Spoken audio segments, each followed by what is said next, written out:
Peter Sam felt much better after his long drink, but the freight cars were bored. Let's break away. Their loads were heavy and the couplings old. One snapped.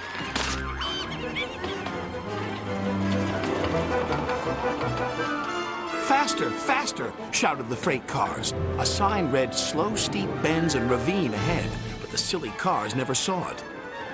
Then, it was too late.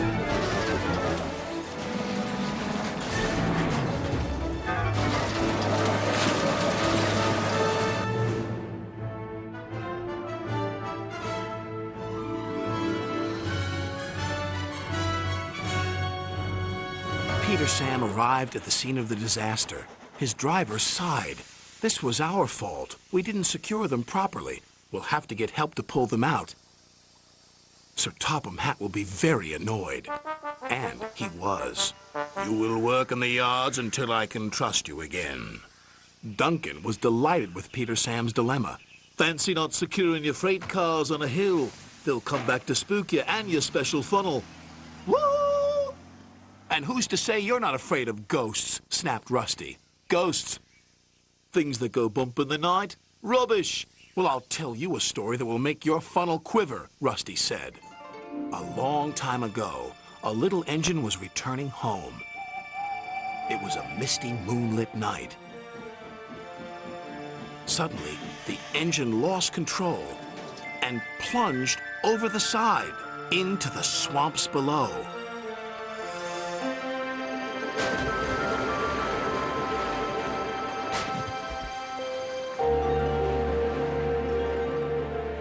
He was never found again. But many a workman will tell you that when the moon is full, they have seen the little engine trying to get home. But he never reaches the other side. So what do you think of that, Duncan? Rubbish, replied Duncan. Never mind him, Peter Sam. He'd be frightened if he really saw a ghost. This gave Peter Sam's driver an idea. Let's play a trick on Duncan. The next day, he spoke to Duncan's driver and fireman, who agreed. We'll do it tonight. Duncan had to take coal cars to the slate mines and then bring cars back. Duncan's driver decided as part of the plan to cross the old iron bridge. Haunted bridge. Rubbish, snorted Duncan. It's as tame as a pet rabbit.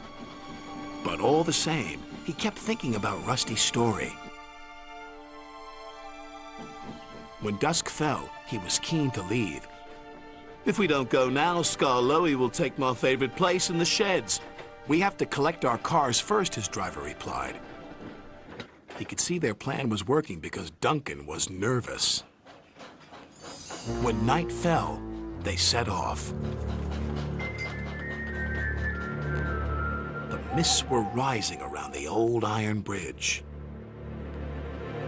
Duncan whistled, and the sound echoed everywhere.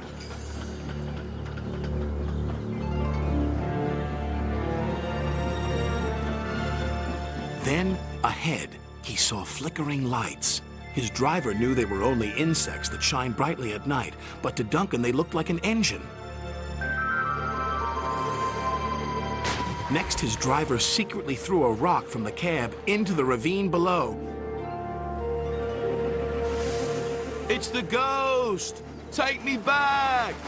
Take me back, please! When Duncan reached the safety of his shed, he closed his eyes tightly. Spooked, are you, Duncan? No, I'm asleep. And Duncan refused to open his eyes. He did, though, when he thought his driver wasn't looking, just to make sure that he was still there.